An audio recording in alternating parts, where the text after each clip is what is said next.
नमस्कार विद्यार्थियों आज हम प्रोटीन के विकृतीकरण के बारे में डिस्कस करेंगे। प्रोटीन का विकृतीकरण जैविक निकाय में पाई जाने वाली विशिष्ट त्रिविम रचना और जैविक सक्रियता वाले प्रोटीन प्राकृत प्रोटीन कहलाते हैं। जैविक निकाय में पाई जाने वाली विशेष त्रिविम रचना और जैविक सक्रियता वाले प्रोटीन क्या कहलाते हैं? प्राकृत प्रोटीन कहलाते हैं। जब प्राकृतिक प्रोटीन में क्या होते हैं? भौतिक परिवर्तन यानी फिजिकल चेंज होते हैं, जैसे ताप में परिवर्तन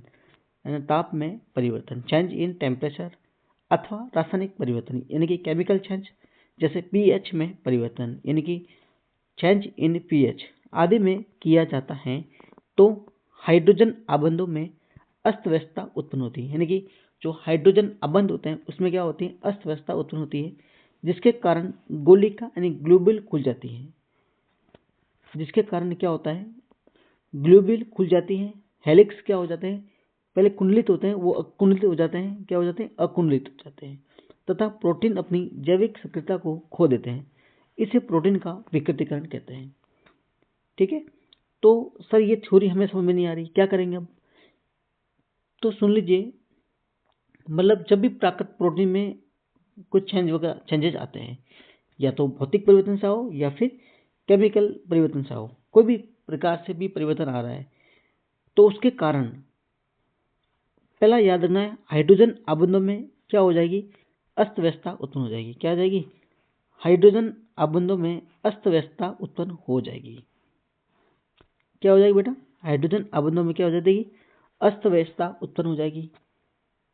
उसके कारण जो गोलिका होते हैं वो ग्लोबुल खुल जाएगी और हेलिक्स क्या हो जाएगी? अकुंडलित हो जाएगी तथा प्रोटीन अपनी जैविक सक्रियता को खो देते हैं। इसे क्या कहेंगे अपन? प्रोटीन का विकृतीकरण कहेंगे। ठीक है, और सबसे ज्यादा इंपॉर्टेंट है ये कि विकृतीकरण के दौरान द्वितीयक तथा तृतीयक संरचनाएं नष्ट हो जाती हैं। यानी कि 2 डिग्री और 3 डिग्री जो स्ट्रक्चर होगी वो हो जाएगी, क्या हो जाएगी?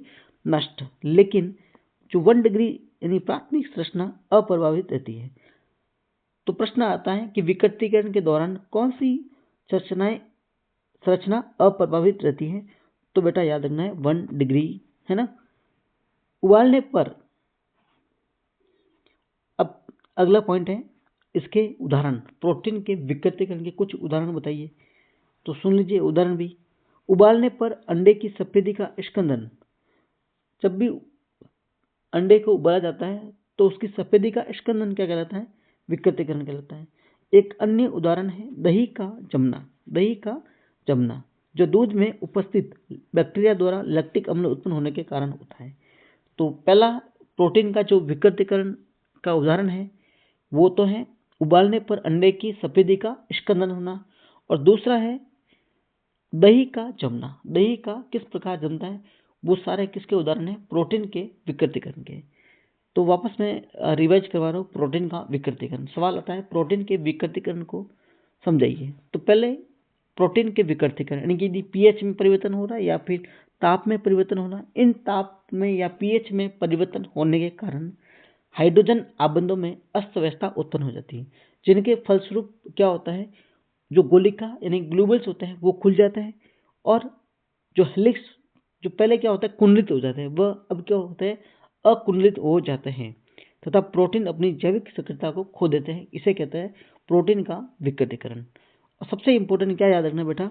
प्रोटीन के विकृतीकरण के दौरान द्वितीयक तथा तृतीयक संरचनाएं यानी कि 2 डिग्री और 3 डिग्री स्ट्रक्चर होती है वो नष्ट हो जाती है, लेकिन 1 डिग्री संरचना अप्रभावित रहती है।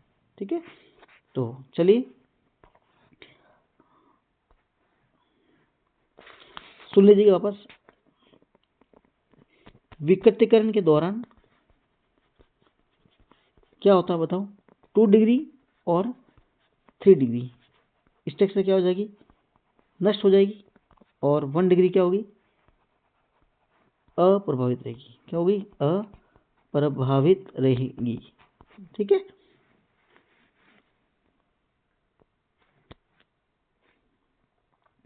समझ गए?